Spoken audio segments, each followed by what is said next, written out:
వైఎస్ఆర్సీపీ ప్రభుత్వంలో గతంలో ఒకే ఒక్క ఎమ్మెల్సీ ఒక దళిత డ్రైవర్ని చంపిన ఒక ఎమ్మెల్సీ రాష్ట్ర వ్యాప్తంగా కాదు దేశవ్యాప్తంగా ఒక దళిత డ్రైవర్ని చంపేసి డోర్ డెలివరీ చేసిన ఎమ్మెల్సీ ఎవరైనా ఉన్నారు అనంటే అది కేవలం వైఎస్ఆర్సీపీ పార్టీకి చెందిన ఎమ్మెల్సీ అనంతబాబు. ఈయన రీసెంట్ గా అన్నవరం సత్యనారాయణ స్వామి ఆలయానికి వెళ్ళడం జరిగింది. అక్కడ కళ్యాణ మహోత్సవంలో పాల్గొనడం జరిగింది. ఇక్కడ వరకు బానే ఉంది. అయితే కళ్యాణం అయిపోయిన తర్వాత అక్షింతలు తన దగ్గరికి రావడానికి కొంత లేట్ అయ్యాయని చెప్పి ముఖ్యంగా అక్కడ ఉన్న పండితులు పురోహితులు ఎవరైతే ఉన్నారో వాళ్ళని ఇష్టానుసారంగా మాట్లాడడం జరిగింది. దాంతో పాటు పోనీ ఆ విషయం అక్కడితో వదిలిపెట్టడం మానేసి వెంటనే కూడా అన్నవరం సత్యనారాయణ స్వామి ఆలయానికి చెందిన ఈవో ఎవరైతే ఉన్నారో ఈవో సుబ్బారావుని పిలిపించి ఆయన్ని నోటుకొచ్చినట్టు వాడెవడు వీడెవడు వాడి పెత్తనం ఏంటి వీడి పెత్తనం ఏంటి మీ అందరి సంగతి కూడా తేలుస్తాను అని చెప్పి నోటికొచ్చినట్టు ఇష్టానుసారంగా వాళ్ళ మీద దుర్భాషలాడడం జరిగింది. అక్షింతలు ఒక్క 2 నిమిషాలు లేట్ అయ్యాయని చెప్పి తన దగ్గరికి అక్షింతలు రావడం లేట్ అయిందని చెప్పి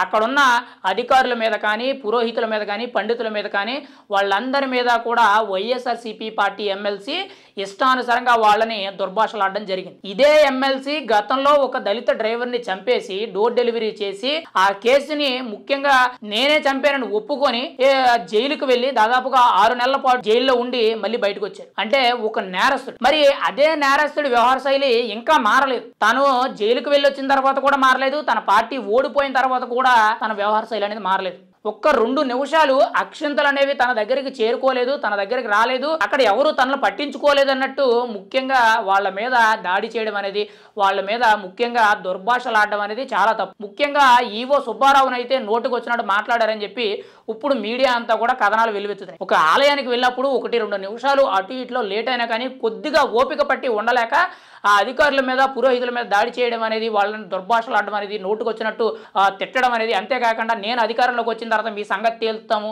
ఎవరిని కూడా వదిలిపెట్టం, తాట తీస్తాం అనేటట్టు వాళ్ళకి వార్నింగ్లు ఇవ్వడం అనేది చాలా దురదృష్టకరం విషయం. వైఎస్ఆర్సీపీ పార్టీలో కేవలం ఈయన ఒక్కడే కాదండి, ఇంకా చాలా మంది ఉన్నారు. గతంలో మీరు చూసుకుంటే ఇదే వైఎస్ఆర్సీపీ పార్టీకి సంబంధించి భీమవరంలో భీమేశ్వర స్వామి ఆలయం ఏదైతే ఉందో, ముఖ్యంగా పంచరామ క్షేత్రాల్లో ముఖ్యమైన గుడైన గునుపూడి శివాలయం ఏదైతే ఉందో ఆ శివాలయంలో ఒక పూజారిని తనని దాడి చేసి కొట్టి చెప్పులతో దాడి చేసి తనని చిత్రహింసలు పెట్టారు. ఎంత నీచతి నీచమండి.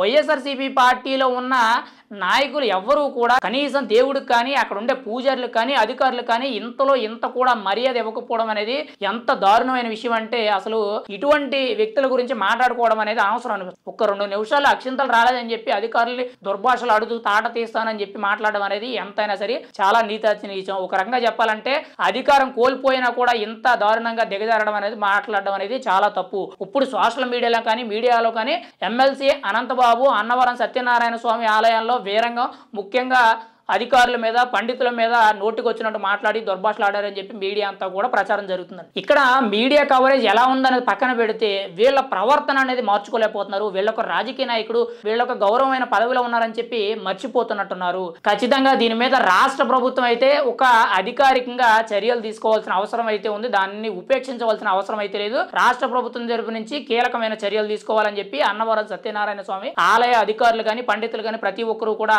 ఇప్పుడు కంప్లైంట్ చేయడం అయితే జరుగుతుంది.